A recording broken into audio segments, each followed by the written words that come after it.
Getting the mining job is only the start of the battle. The rant. Welcome to Australian Mining for New Starters, and today I'm just going to have a quick rant about people's expectations about getting into the mining industry. But first, I just want to say congratulations to Jesse, who picked himself up an Offsiding's job role in New South Wales. He completed our work ready package. Congratulations, Jesse. I'm sure you'll have a long, safe and profitable career. Now, moving on to people's expectations when they get into the mining industry. So if you type underground into Seek, you'll see all the fucking jobs come up. They're just everywhere. But people think that getting the job is the battle. And, they really don't fucking like it when I tell them that it's only a small part of the battle. What the real battle is getting yourself up to speed so you know how the mine works and you can be left alone to get on with the job.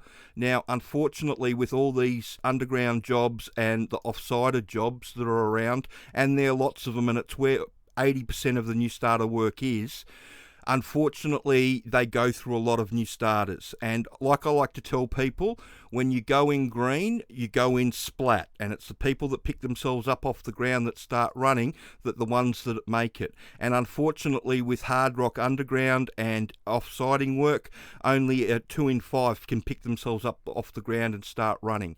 Now, one of the reasons that they have to do that is because you get an avalanche of information when you first get up there. You can have a look in these pages that are on the underground training website. You can look at what it means to go in green.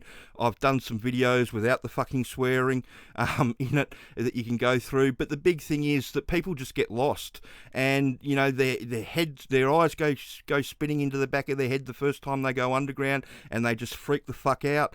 And that's the end of it. You lose so many people on that first week because they've just got no idea of what they're getting themselves into. And the first time you take them down the hole, it's literally like going down Alice in Wonderland, and they just freak the fuck out. Whereas if you've done some training and you know exactly what you're getting yourself into, like the DIY guide that the sponsor does, it's not a huge shock when you go underground. It turns from, what the fuck's going on to a great big game of I Spy. And all you have to do is study. All the information's there, and if you want some help, you can get a shift boss to help you. It's expensive to get a shift boss to help you, but they do a package where Win-Win comes in and gives you a hand with your resume and your interview prep skills. It's only $800, and it works. It gets people interviews, and that's what you're after. With the training, it will get you an interview. What you do in that interview is up to you, and is up to how well you've prepared yourself. If you've done a half-assed job, they'll see through it in a heartbeat. If you prepared yourself correctly, they'll hire you straight away. Now, there's been a couple of guys that we've had come through in the last couple of months that have both got themselves jobs, and it turned out that they prepared themselves so well that the first people that they met, they went back to their bosses and said hire this person straight away, and their bosses didn't even bother doing a fucking interview with them. They just hired them straight off the bat because they presented themselves in such a way that they showed everybody along the way that they knew how the mine works and what was going on and what they were getting themselves into. It's just a huge issue for the industry. People get there and they say, oh, I'm a hard worker. I don't know how many fucking hard workers I've seen get tapped on the shoulder and put on a plane and sent out because, yes, they were a very hard worker. That wasn't the issue. The issue was getting their head around how the mine fucking works so you can leave them the fuck alone to get on with their job. If you need a babysitter constantly, you're not going to last very long. The mines, they want you up to running, in 2 swings at the most. Most people take 4 or 5 swings when they go in green, unfortunately. But if you do the training and you prepare yourself properly, you can hit the ground running. And most people are getting their truck ticket on their second swing that have done the training, and they've got a great launching pad to move up the ladder. And that's what it's all about. Mining's all about getting in and making a fucking shitload of money.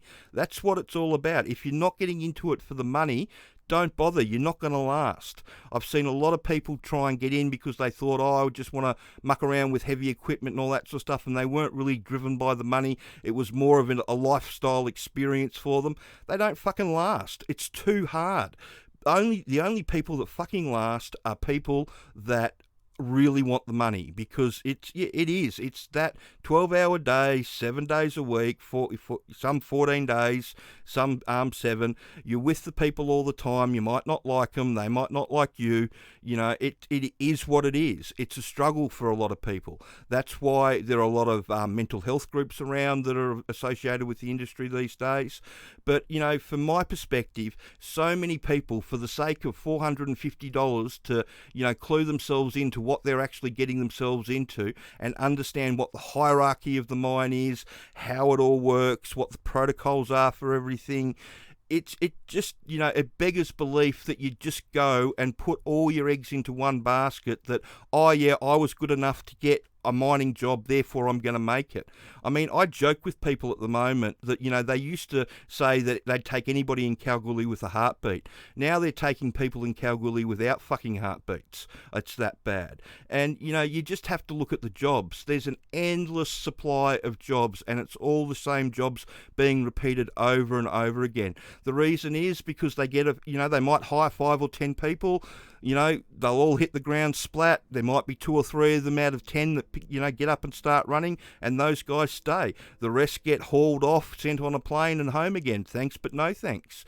And this has been going on ever since I fucking first started. If it wasn't for a great jumbo operator named Tim Nichols, there'd be no fucking way I'd be sitting here at the moment. And he took a liking to me and helped me along my way, and, you know, showed me a real lot, and I owe a lot to Tim.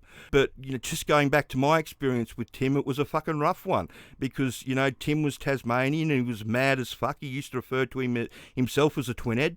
And, you know, his communication skills were loud, or even louder, with fuck, or, you know, lots of swearing involved. And he tried to, well, he didn't try. He taught me how to drill when I first started.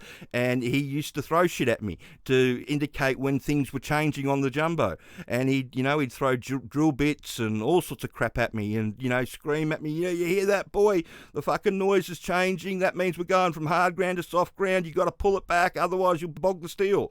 You know, shit like that. And at the time, I didn't have a fucking clue what he was talking about. But later, when I got to play with drills and air legs and all that sort of stuff, knowing how that fundamental information, by being able to drill by sound, that made a huge fucking difference to how quickly I was able to pick everything up. And that's just how it is. You know, if you get to site and somebody doesn't like you, then you've got a real chance of not making it, because if the person that you get allotted to you to show you doesn't like you, then you're fucked. And, you know, they turn over so many people. You're just another statistic. Nobody's going to lose any sleep over the fact that they've just lost another new starter. I mean, they lose lots. It's been an ongoing issue in the industry ever since I first started, and it will continue to be an ongoing issue with the industry moving forward, because you just can't get around the basic fact that it's fucking sink or swim training. And whenever you get sink or swim training, it's, you know, you get lots of people sinking. Another analogy is like it'd be like going for your driving test and trying to study while you're doing your driving test at the same time. I mean, that's what the system is that you're jumping yourself into. And, you know, people survive, but it's 2 out of 5 survive. And everybody else gets, you know, moved off to the side, tapped on the shoulder, put on a plane, sent away. And in the first 6 months, you've got the right to pick up and leave at any time you want, but the employer on your probation period also has the right to tap you on the shoulder and say, get the fuck out of here.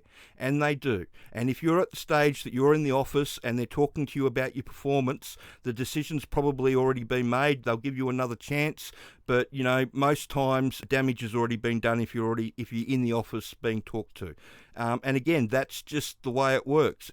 For the sake of a bit of study and $450, you could learn all about that and know what the hurdles are coming at you, so you can meet them head on and make the most of it. I mean, for my mind, mining's a pretty good industry to get into at the moment, but you've got to know what the fuck you're getting yourself into. And so many people just go into it with stars in their eyes, and then they just get fucking steamrolled. And that's one of the main reasons that we wrote the training back in the day as shift bosses, because we just got fucking sick of driving people out to the airport and, you know, having to put them on planes because they failed. I mean, it used to happen to me all the fucking time with one of the cross shifts that I had. He went through a lot of people, And one of the things that they do often is that they'll sack them on night shift, and then they'll get the day shift boss to fucking run them out to the airport. I don't know how many times I had to fucking, tissues and consoling and all that sort of fucking stuff. What are you supposed to say to somebody that's just fucked their chance? Oh, gee whiz, because you've only done 2 months, you'll be fine, you'll be able to get a job somewhere else. I mean, that's not the truth. That's not what's going to happen. I mean, they've had their shot and they fucked it. It is what it is. It's one of the reasons, one of the things that I don't like about the industry, and one of the reasons why I encourage people so much to learn as much as they can before they go. Because otherwise, like I said, instead of hitting the ground running because you know how the industry works, you end up hitting the ground fucking splat, and it's those that pick themselves up and start running are the ones that make it. But, the majority don't, because when you hit the ground splat, you hit the ground fucking splat. Let me tell you, they hit you with a wall of information, then they shove you in a truck, and it's like go time. And, you've got a chance to do it, but most employers, you've got a couple of swings to get yourself or show that you're making progression, and if you can't show that progression, then you're out the fucking door. The ironic thing is that people want to get into coal and iron ore because they have better retention rates. That's because they have the 12-month probationary schools that don't fucking pay any money. But anyway, I digress. But they want to get in there because they feel secure. And the ironic thing is that people are chasing surface jobs now with other contracting companies that are around mining towns, and those contracting companies have the same sort of performance as the underground companies.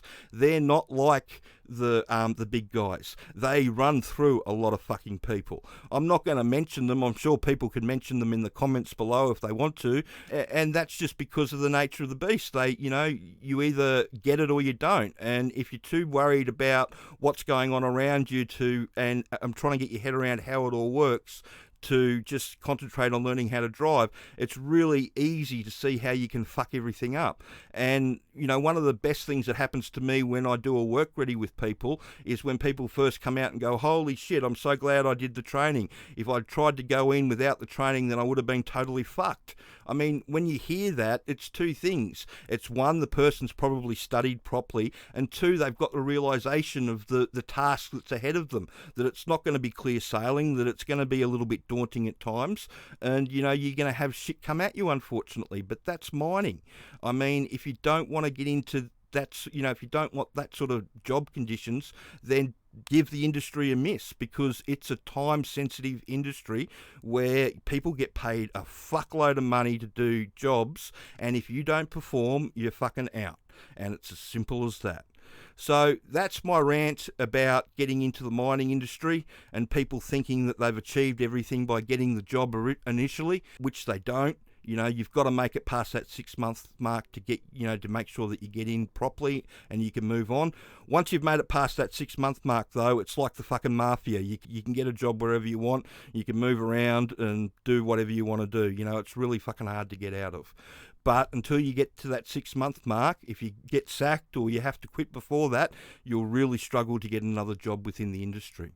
So I hope you found that rant helpful, and I'm not having a go at anybody. I'm just trying to educate people about how the best way it is to get in, and the mistakes that people keep fucking constantly making. The whole idea behind the channel and what we do is to help people succeed, not fail. And when you see a lot of people jump into jobs and they haven't done any prior training and they're going in green, you know what's happening, what's going to happen. You see 5 posts on Facebook saying I got a job, 2 of them are only going to make it and the other 3 are fucked. I mean, that's just the way it is. If you don't prepare yourself before you get there, you're in for a really hard ride. I hope you found that helpful, and if you can share the video around and like the channel, thanks.